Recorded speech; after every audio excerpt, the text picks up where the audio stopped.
Time for an update on the CBR900 project. I found an engine to buy on eBay for about £500. It's a CBR900 engine, one of the original 5-blade engines from the early 90s, 893cc, which means it will bolt straight into my chassis without any modifications to the chassis or the engine.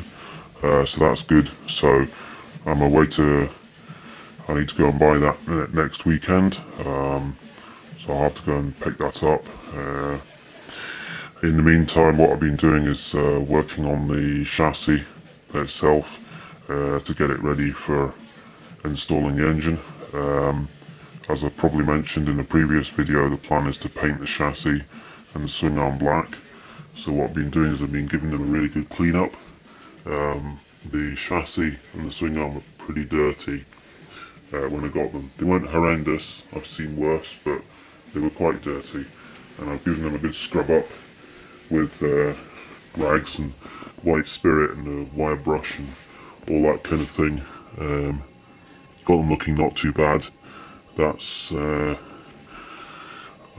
swing arm and the chassis there, giving that quite a good clean as well. I'm going to put a slideshow up as well with some photos of these, sort of like before and after cleaning them. Kind of gives you an idea of what they look like since I've cleaned them. I've also, as you can see, I've masked off all the bits that I don't want to paint. So basically anywhere that there's a bearing race, for example the headstock, obviously I don't want to get paint into the bearing race, so I've masked that off with masking tape. Anywhere that's bright aluminium, excuse me, I've masked off with newspaper. So this bar across here, which I think holds some of the electrics in the finished bike, that's like a really bright aluminium. I don't think there's much point in painting that because I don't think the paint will stick. I could sandpaper it, I suppose, but to be honest, it's going to be hidden under the tank anyway, so you're not going to see it. So I've just masked it off with newspaper and masking tape.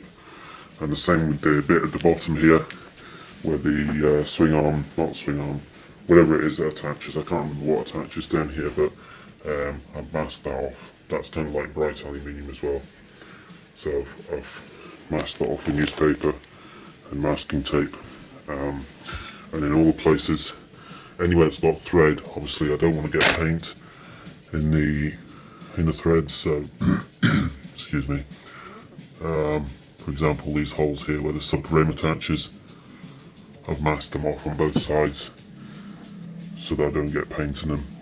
And these holes here where the swing arm spindle goes through, I've also masked those off. I basically masked off everything that's got a thread in it that I need to put bolts into. These here are for the rear engine mounts.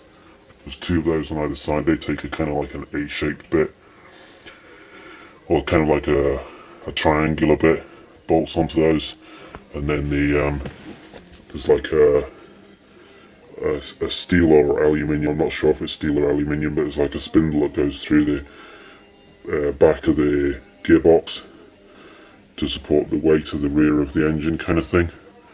So that attaches there. All that's had to be masked off. These bits here, that's where the shock attaches at the top. The bolt for the shock goes through there. Again, I've masked that off, I don't want to get any paint in that.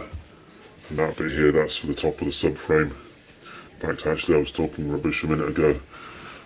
Those bits are not for the subframe, they're for the rear sets. That's where the footrest hangers, or rear sets if you prefer, that's where they go. And then that's this bolt here, I think, is for the subframe, and that at the top, that's also for the subframe. All that's been masked off. It's quite a lot of work actually masking it off. I kind of thought it would be like a 5 or 10 minute job, and when you get started on it, you discover just how many bits there are to mask off on a chassis. There's quite a lot. Engine mountings as well, they had to be masked as well, obviously. And the radiator mountings at the front there, don't know if you can see in the video. Radiator mountings at the front there, they had to be masked off as well. So obviously I don't want to get paint in any of these places. So that's the swing arm and the chassis masked off. So they're ready to paint. So what I've done is I've sprayed a little bit of the acid etch primer. I've got some acid etch primer that I'm going to put on before I put the black paint on. That's that there. And what I've done is I've sprayed a bit on the inside as a kind of test. Make sure that it kind of, that it kind of sticks and it doesn't sort of peel off or anything. And it seems to be fine. Where it's really thin, you can actually scratch it off with your fingernail. But where the thicker bits, it seems to be a bit more robust. So I'll have to spray it on kind of thick enough, but obviously it's going to have a top coat on top of it anyway. So that's really just a test to get an idea of how suitable the paint is, and it seems to be fine. So the plan is tomorrow I'm going to spray paint the chassis and swing arm with the base coat, and then with the primer, and then next weekend I'll probably paint it with the black top coat, and obviously I'll maybe need to give it a few coats to get it looking good. I've also cleaned up the wheels, given the wheels a really good clean with white spirit. I've discovered actually white spirit is the best thing for degreasing. It's actually not too expensive and it does a really good job. It really gets all the grime off. Just a rag with some white spirit and give it a good scrub, and it comes up quite nice. That's the sprocket carrier. I've taken the sprocket off. That sprocket's going in the bin. I'm going to get a new sprocket. Obviously I'm going to need a new chain, and I'm not going to put a new chain on an old sprocket like that because it'll just trash it. So I'll get a new sprocket, and that's the sprocket carrier again. That was really dirty. Anyone that's into bikes will know sprocket carriers get really filthy because they get all the grease off the chain and all the dirt sticks to them. But I'm quite surprised how well that's come off actually.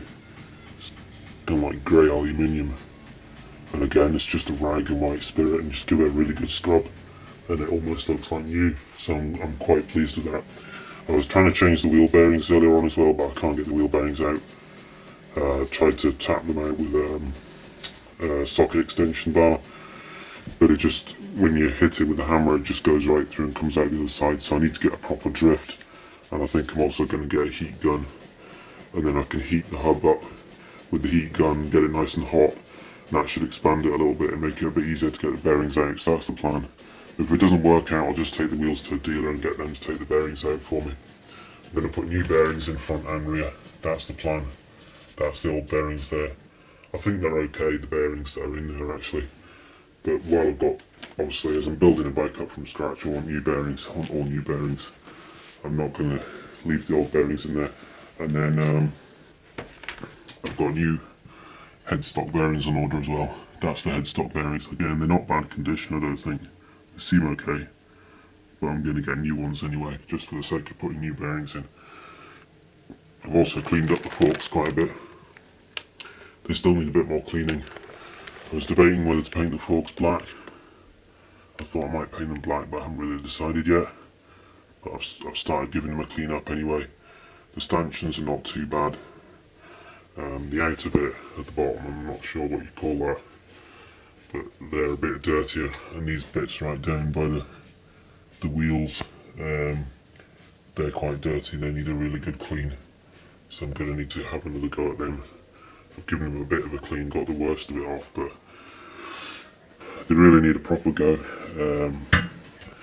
Subframe's had a bit of a clean up as well, but to be honest, that wasn't really too dirty at all. It wasn't too bad.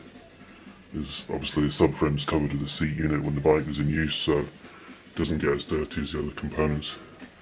The dog bone, cleaned that up as well. Still looks a little bit rough. It's kind of got little chips in it and things. I'll probably paint that as well actually. I might just paint that black as well, just for the sake of it. I mean, you don't really see the bits underneath, but I don't know, I might just paint it anyway. What else? Giving the shock a bit of a clean up, but it's still pretty dirty.